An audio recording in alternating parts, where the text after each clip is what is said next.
Welcome to Elevate Springfield, where we will dive into strategies and stories that help you rise to your full potential.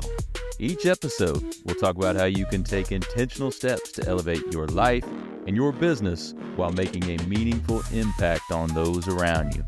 Along the way, we're going to bring in the change makers from our community that are already elevating.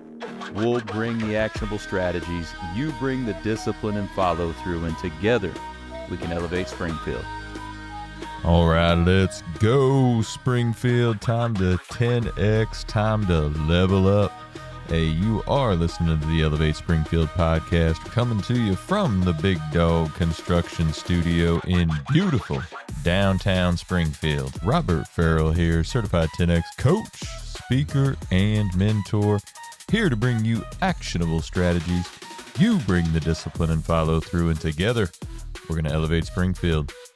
Well, hey, you are listening to the Wellness Upgrade on Elevate Springfield, where we're going to bring you specific strategies to help elevate your health and wellness. Hey, if you're not elevating your health and wellness, you're not going to be able to elevate in all other areas. This is the baseline. You know I'm passionate about it, and you know that's why I brought this segment to Elevate Springfield. We want to thank our friends over at Shudokan Karate Club here in Springfield. Sensei Dennis and his team, over 50 years in the Springfield area. Traditional karate, teaching self-discipline, confidence, community. Traditional, powerful, real. That's Shudokan Karate Club here in Springfield. Check them out. ShudokanKarateSpringfield.com. We're going to get right to our guest after the break. When I first walked into Shudokan Karate Club, I was just looking for a way to get stronger, but what I found was so much more. Here we train in traditional karate, the real stuff, passed down through generations. Every punch, every kata has purpose. I've learned self-discipline, confidence, and how to protect myself. Not just in class, but in real life. It's not about being aggressive, it's about being prepared. This is more than a club, it's a way of life. Join us at Shudokan, traditional, powerful, real. Ki. All right, and we are back. My guest, Dr. Samantha Waggener. Dr. Sammy, welcome back, and how you doing today? I'm doing really well. Thanks for having me back. Yeah, absolutely. Well, remind everybody about your practice, about what you guys do before we get into the topic of the day here. Absolutely. Yep. We have a chiropractic office in Springfield, and we're a family-based wellness office, and we treat all kinds and all ages. All right. So what we're going to talk about today, sleep.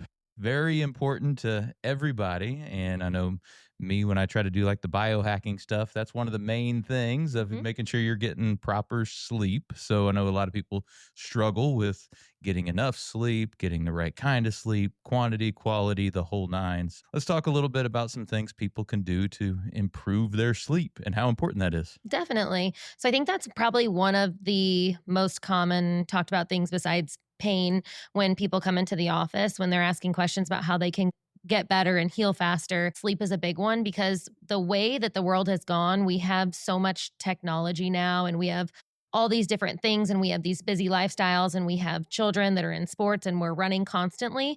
And so most people are not getting the proper amount of sleep.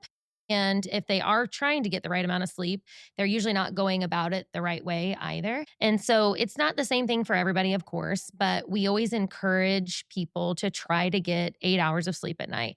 Now, for some people, it might look a little more like 6 hours. Some people know they thrive on 10 to 12. It's not reasonable for most people with most lifestyles to do that. 12, wow, yeah. That would be nice. It's just not reasonable. But I think if somebody can strive for 8 solid hours of sleep at night, that's important. The other problem is we're not winding down properly. And so we're not really getting that good sleep at nighttime either. So working on that routine to wind yourself down so that you can get good sleep throughout the night where you're not waking up multiple times. I know with kids and I know with certain health issues, we have to get up in the middle of the night, but trying to get that sleep at night, setting up your room properly, that kind of stuff is important. Yeah. So what happens to the body when you're not getting enough sleep? What issues does that cause in people? Most of our healing is done while we're sleeping. And so a lot of times when people are trying to get well or they're trying to heal, but they're not giving their body the proper time to sleep. So there's all sorts of hormones and all sorts of things that are released while we are sleeping. But if you're not getting those hours of sleep, those restful hours of sleep, you're not giving yourself adequate time to heal. So not only are you restless, anxious, irritable, but you also are not allowing the body to heal properly. Yeah, absolutely. Yeah, I think the restless part, I think a lot of people probably struggle with that. I mean, sometimes I get that where my mind just starts racing, thinking about all the things I need Yeah. to do, and it's hard to get to sleep.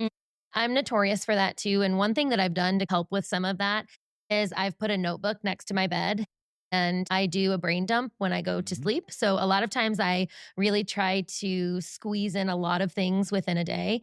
And sometimes that makes me anxious or I'm nervous I'm going to forget. And it's nice during the day because you can have your phone on you and you can ask it to set reminders, remind me to do this at this time, at this date.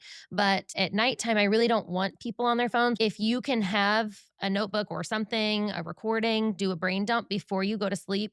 And then if you do, for some reason, wake up in the middle of the night, oh my gosh, what about this? Or I'm nervous about this, or I want information on this, then you can write all of that down so that it is off of your mind. And then you can pick up when you are awake and take care of that. So it's not keeping you up through the night. Yeah, I think I'm gonna do the notebook thing because I find myself grabbing my phone to do that because Yeah. I do that and I'll think of something. Oh, I need to remind myself of that. Oh, I need to remind myself of that. And I typically will grab my phone because it's We all do. close enough to, and I'll put it on there and off we go. But I think the notebook would be a lot better thing. So, talk to us a little bit more about that. How having that technology and that phone, all those screens at that time, that close to bed, how that affects your sleep.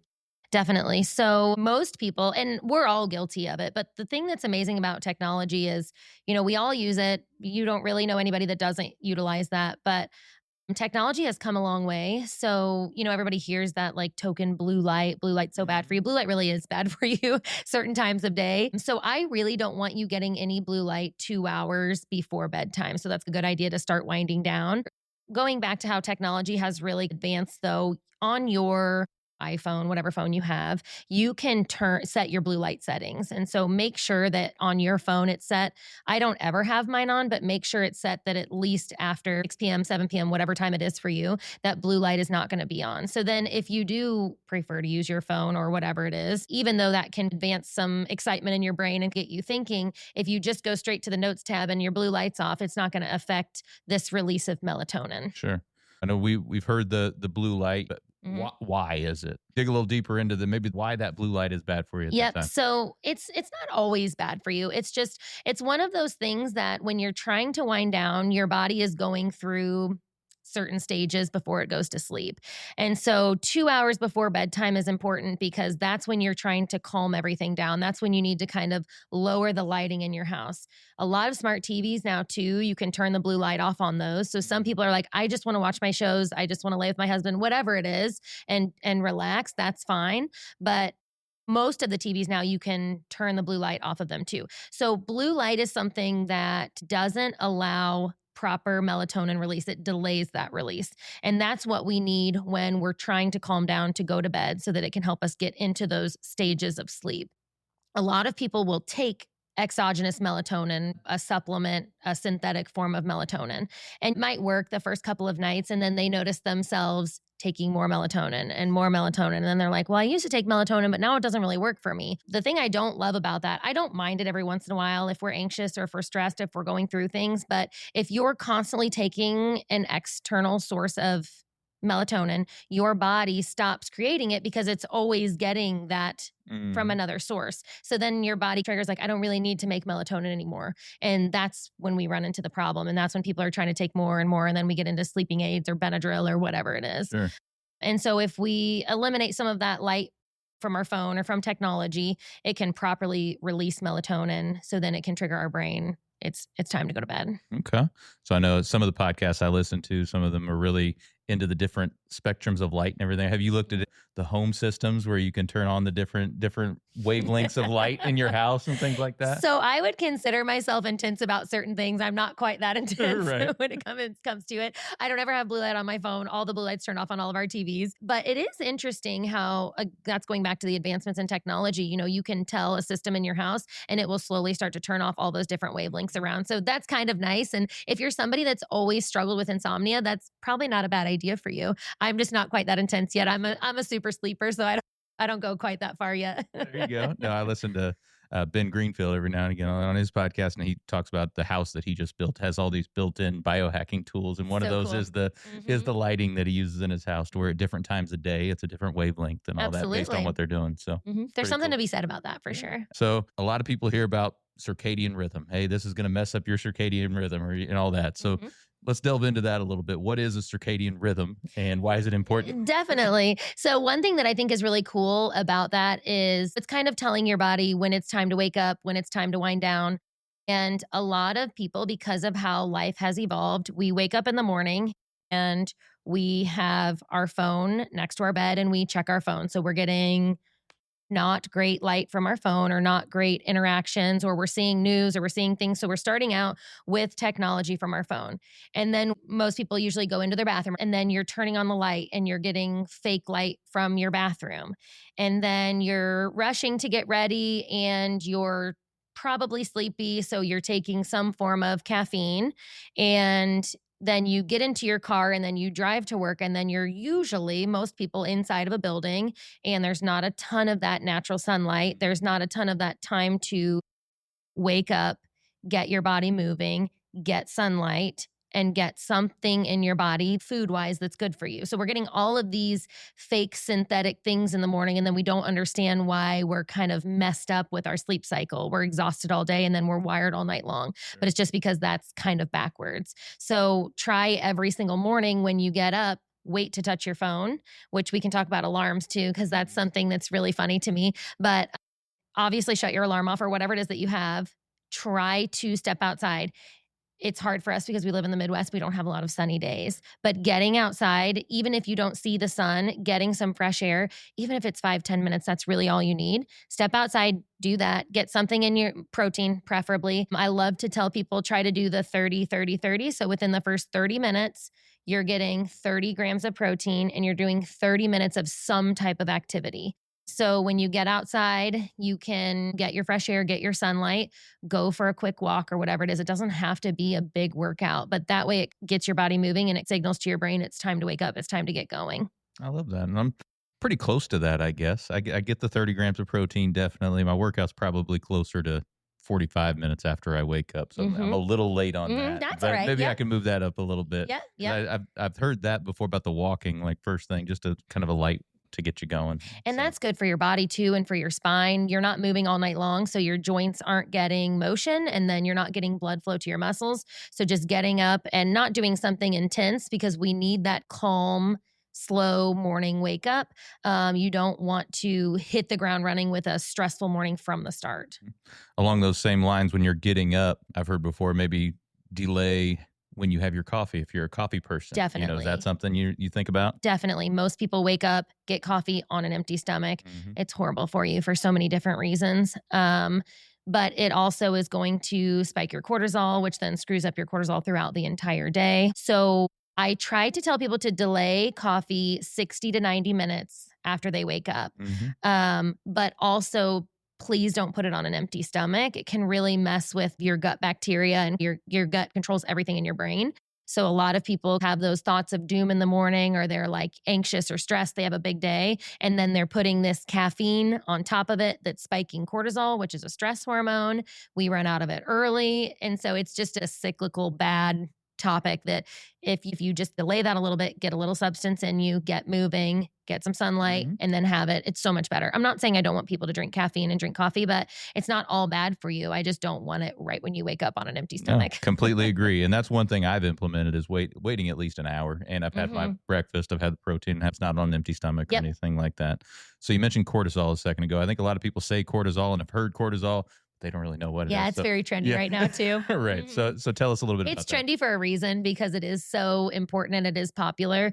And it's so much deeper than what we can cover in a short amount of time. But the quick explanation, cortisol is this stress steroid hormone, and it fluctuates in everybody throughout the day and depending on the person and their lifestyle. So when you first wake up in the morning, your cortisol is the highest. You get this spike in cortisol, which is what we want, because not all stress is bad. Stress hormone in general is important. It just depends on how we use it. When you have that stress hormone in the morning and then you drink coffee, and then you're going with all these synthetic things, your cortisol spikes and then it's already depleting too quickly.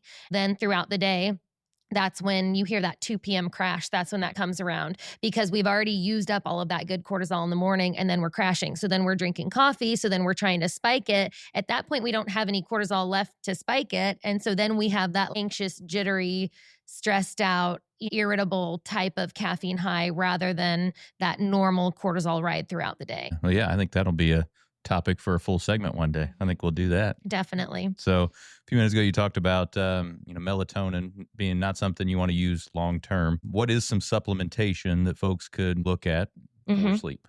Again, we've talked about this before, but the magnesium glycinate is really a big one.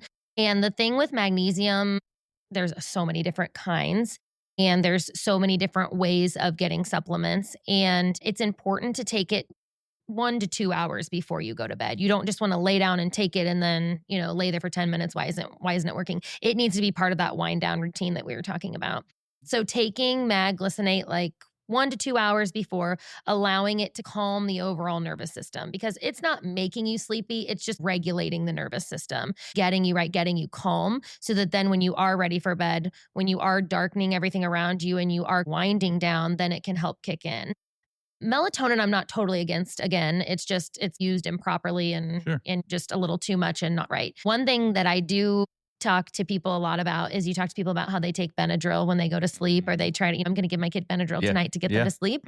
That is a bad practice to get into for a lot of different reasons. If you dive deep on Benadryl and taking it for long periods of time every single night, or like you just take it to wind down to go to bed, it's linked to a lot of different dementia studies and Alzheimer's studies and stuff. So, and it also, the little pink tab is pink because it's artificially dyed. And we've talked about that. Terrible for you. So if you're adding this artificial thing into your system that is also altering your brain chemistry, it's just not a good idea. And then to do that every single night for several years is just really going to affect you over time. So trying to find different practices and supplementation during the day. Ashwagandha is a big one that calms people down. It's good for menopausal women. It's good for anxious people. It's good for PCOS people. So there's a lot of other alternatives out there that we can do rather than just taking Benadryl every single night. Yeah, absolutely. So let's dig a little deeper into that wind down routine. What are some things you would recommend there? It's important to really focus on breath work when you're going to bed. There's a routine that we teach often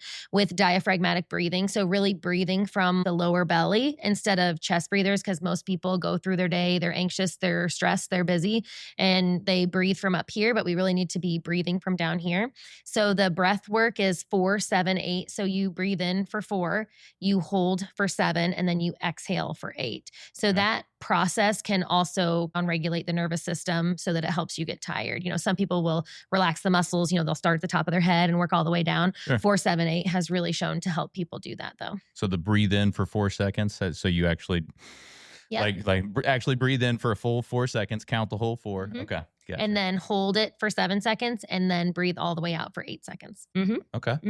I know a lot of people wake up in the middle of the night. Is there anything they can do to help with that? Yeah, I always hear a lot of times they fall asleep fine, but then they get up at 3 a.m. And we've talked about a lot of different reasons why that happens, but it's also usually blood sugar dysregulation. And so people who are chronically waking up in the middle of the night and then can't fall back asleep, it's their body's way of telling them that they need something that they're lacking. And so the patients that do that, we tell them to try to heavy load the protein before they go to bed. Now, I don't want you eating right when you're getting ready to go lie down in bed. An hour or 2 before you go to bed, try to get 20 to 30 grams of protein so that can calm that blood sugar down and you're not getting this spike with a lot of people go to bed and they snack or they have like a nighttime snack before they go to bed and it's usually something sugary.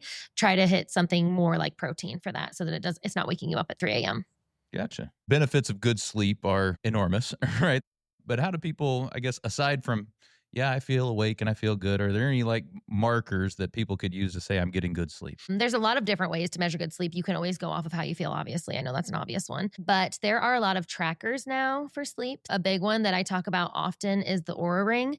I've had one for a couple of years now, and that is one of the biggest things I use it for is sleep. So there's 4 stages of sleep, right? Stage 1, right when you start to kind of just lay down and you're kind of drifting off. And then stage 2 is where you're not in deep sleep yet, but you're in between that light and deep sleep. Stage 3 is where we get those good delta waves, that deep sleep. And then stage 4 is REM sleep, which is so important. Most people should be in each stage like 90 to 120 minutes, and then you cycle through those throughout the night. Obviously, everybody's different. Everybody stays in different cycles more than others. We don't get as much deep and REM, obviously, because of life, stress, environmental factors. But it is nice to have some sort of way to track it. But it is also nice throughout the day if you're getting the 2 p.m. crash, or if you're feeling irritable, if you're constantly fatigued, if you have brain fog, if you have all of these things, you're probably not getting good sleep at night. Absolutely. We've talked about a lot of good things. How about we give the audience 2 things that, hey, these are your absolute, I do these all the time for good sleep. And then 2, hey, do not do these at all if you want good sleep. Maybe they're trying to get started with this and talked about a lot of things. But It can be overwhelming.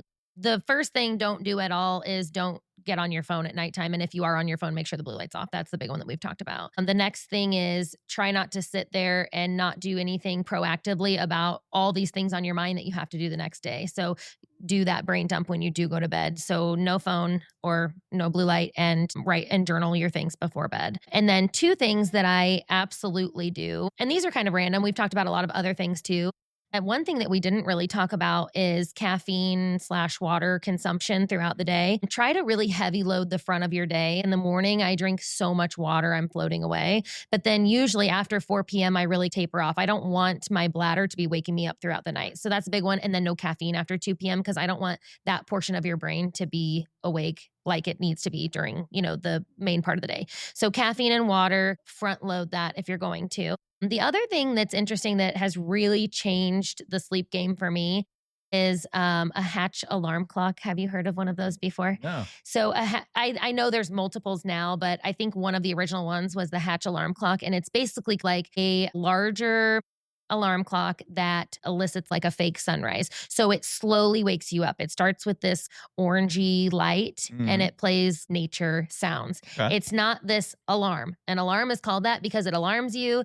Everybody's startled when they wake up. Right. It's a stressful start to the day. And so a Hatch alarm clock is really cool because it starts out with some sunrise colors, and then it slowly ends up bright like the sun. So it slowly wakes you up over Gotcha. time. It kind of 30 minutes early. So it warms you up to waking up instead of just like harming you to wake up. That's cool. Mm-hmm. The caffeine thing you said a second ago, 2 o'clock.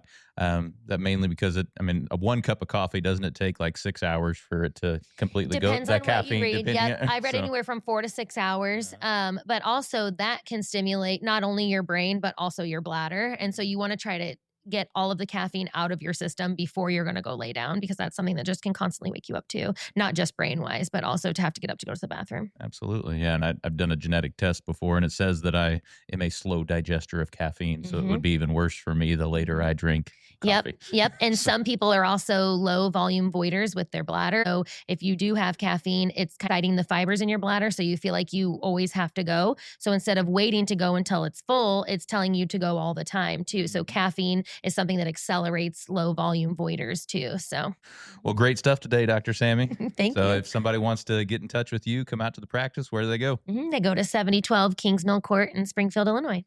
Waggener Chiropractic Clinic, LLC.com.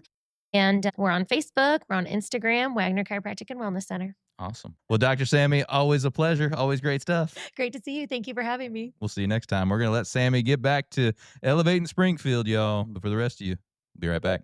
Hey, Springfield, when it comes to reliable, high-quality roofing, you don't want to leave things to chance.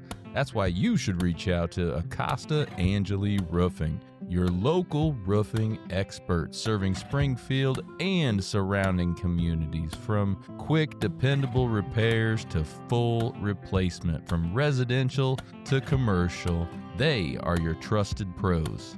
Call them today at 217-993-2748 or visit their website to book your free quote and inspection. Don't wait. A little leak now could lead to major damage later. Trust the local experts, protect your home, and get peace of mind with Acosta Angeli Roofing.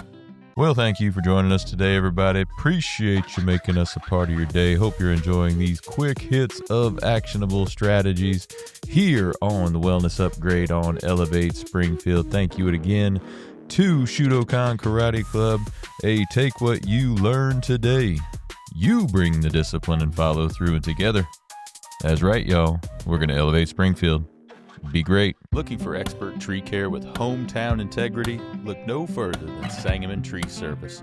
They're your trusted local pros, delivering quality workmanship, exceptional customer service, and fair, honest pricing every time. Whether it's trimming, removal, or storm cleanup, their team brings professionalism and care to every job, big or small. Call the name your neighbors trust, Sangamon Tree Service, or visit them today at SangamonTreeService.com. Sangamon Tree Service, rooted in quality, built on trust.